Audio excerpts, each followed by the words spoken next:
I work here at the Tabor Manor Fitness and Wellness Center as a certified exercise physiologist. The program I took at Niagara College, which is the grad certificate exercise science for health and performance, really gave us the experience that we needed. So we did various exercise programming things with the seniors that use this facility.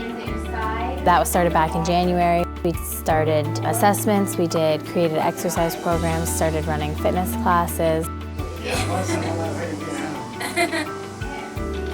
At your side or overhead. Having them here, coaching, encouraging, and just being here when we need them is amazing.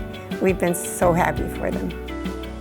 Come August, September, when I will return to the fitness center here, I will also be working with some students from Niagara College that will do a placement here.